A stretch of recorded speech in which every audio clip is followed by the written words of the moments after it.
Hey everybody, I said that I would be going live at noon and I guess I'm 1 minute late, but here I am. You know when you watch like an editorial or something like that and they're like, the following is not a presentation from, I don't know if I'm supposed to say that, but these are definitely things that I have put together myself, sharing my own thoughts, opinions on what they really mean. So essentially, if I've said something wrong, I certainly hope I'm not in trouble for it, but I'm doing a lot of fact checking, so here we are. My goal today is definitely not to scare you, but to educate. And over the last week, couple weeks, really even longer, people have said, are we at our peak?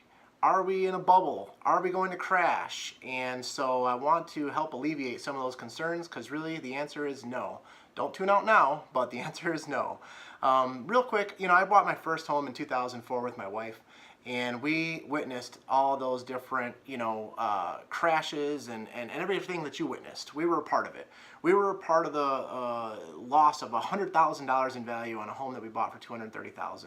And at that time, in 2006, I worked for a mortgage company, a company that essentially one really big one and one smaller one. And at that time, there were a lot of funny mortgages in the market. There were people with less than maybe 550 credit scores. There were people with some big blemishes that would not fly today that flew at the time. And one of the reasons that I want to point that out is that funny mortgages, they don't really exist. There might be some things that you don't agree with, maybe even things that I don't agree with, but they don't exist the way they did before. And so one big change, no funny mortgages. Next up, and thanks to Jenny Gold from my office for sharing an article from keepingcurrent.com, supply. A normal supply is 6 months, and what that means is that if we stop selling all houses today, we would actually have 6 months to sell them all if we were in a normal condition. We are not. We have much less than a normal condition today. In some areas, less than a 2-month supply. There's even been talks of weeks of supply in some markets. So that is not where we are, and those two big things are very different. In an Inman.com article, they recently spoke with agents and brokers in Minnesota, Denver, Seattle, Chicago, LA, San Diego, Boston, Miami, and New York. Those are all really hot markets. And those have seen levels generally around 1 and 1.5 months supply. And guess what they're saying? Inventory is still crazy low, but there is a slight uptick. There is a little bit more than there used to be. And what that means is that we are seeing a little bit more inventory in the market. Real quick side note, I see a question from a guy named Joe. He's asking, for the layman, what the heck is a funny mortgage? Is that like ARM loans? And I don't want to go too much into it because I'm not a mortgage broker, but the answer is yes. Interest-only loans, negative amortization loans where they rolled your principal interest into your principal and gave you a higher balance than you started with. Things like that. So those are funny mortgages. They don't really, for the most part, exist today. Thanks, Joe, for the question. Anyhow, so the inventory, crazy low, a little bit higher. NationalMortgageNews.com spoke with CoreLogic's chief economist about the possibility of markets being overheated and stated, quote, "It doesn't necessarily mean that tomorrow or next week or next month or even next year that prices are going to crash." So this comes back to, are we about to crash? The answer should be no. If we go back to the previous article about how much a normal supply might be, 6 months.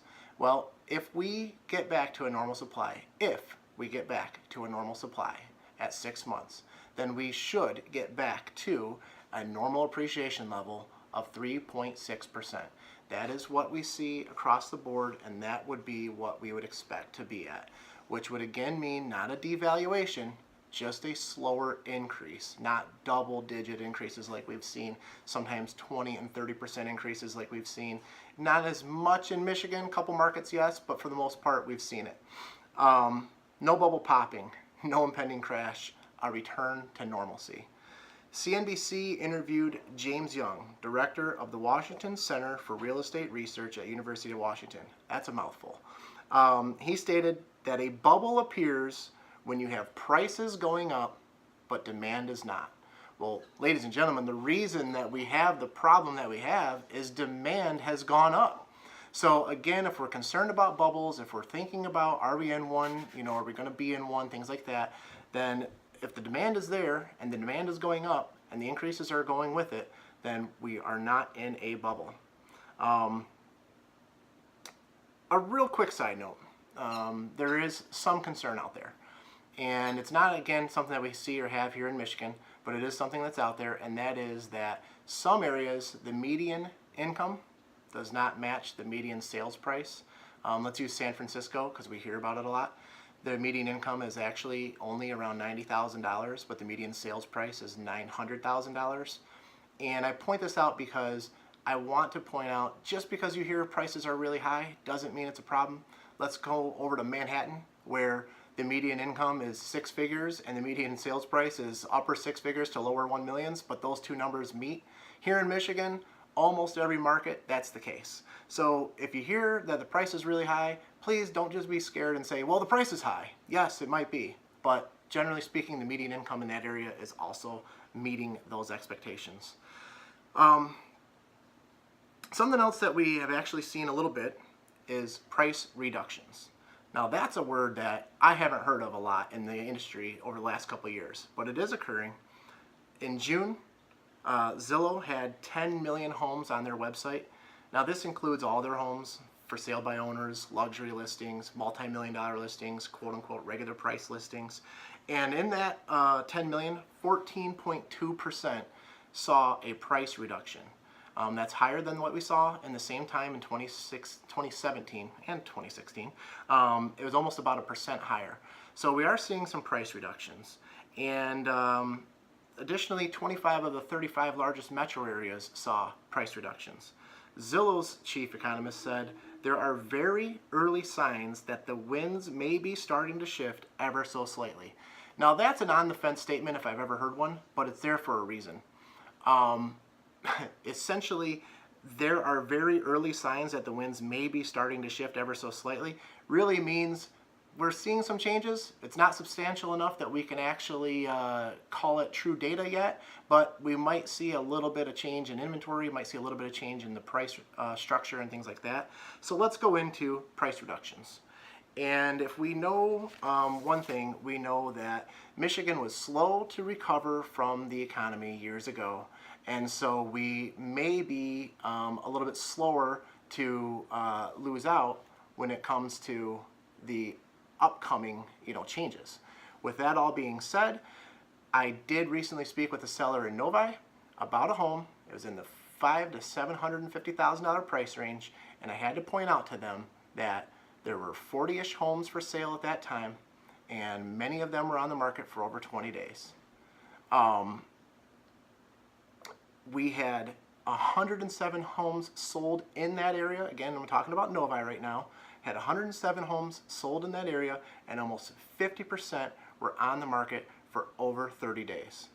And just this morning, we had 96 homes on our local MLS with price reductions.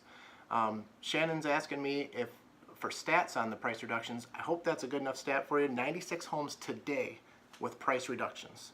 And I can get some more information out to you if you have a question or something. I'll be happy to email you. So something that we're seeing is actually that sellers and the agents are possibly agreeing to, well, there's a lot of sales. Let's set some records. Let's sell our house for $165 when the neighbor's house sold for $150.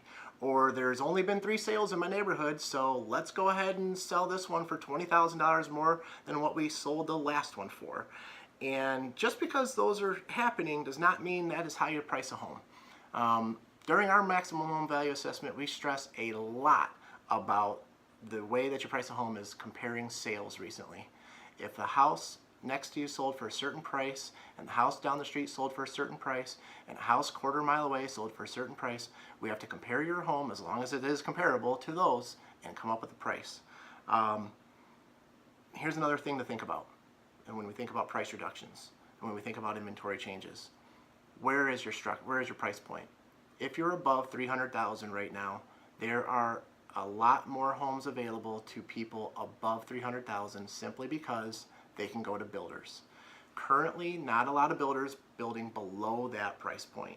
So if you're in the Canton market and you want to buy a house for $400,000, you can go into a builder's office, or you can look at existing home sales and have a pick of what you want.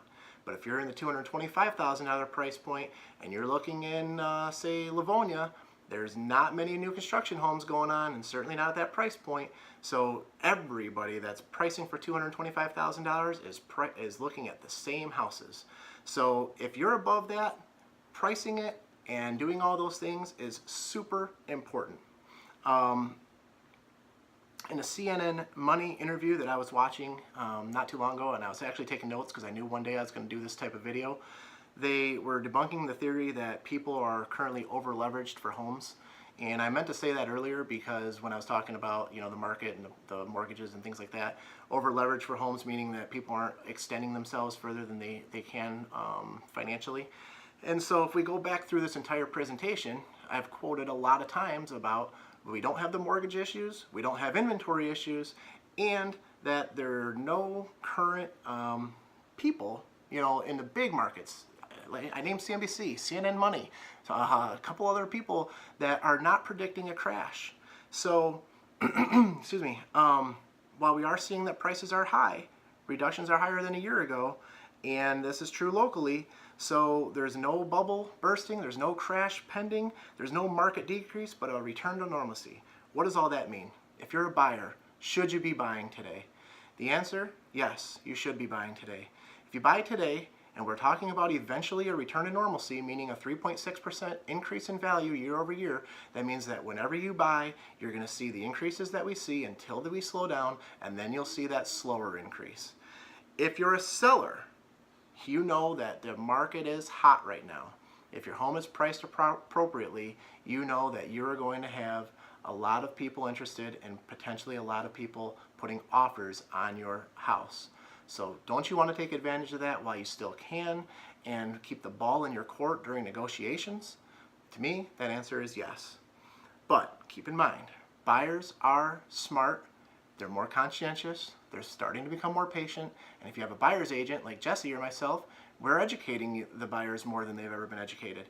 So now more than ever, the proper pricing and marketing for your home is important as all could be. Guys, I hope that this was valuable to you. I hope I brought some good information. If you have any questions or concerns, if you have any questions about your situation right now for buying or selling, if you want to tell me thanks, if you want to tell me I was an idiot, do all those things, okay? You can do it. Please do so in private. Send me a Facebook message here or on our J2 Realty group page. Send me a call or a text at 313-283-4740. Send me an email, joe@j2realtygroupmi.com. That's the number 2.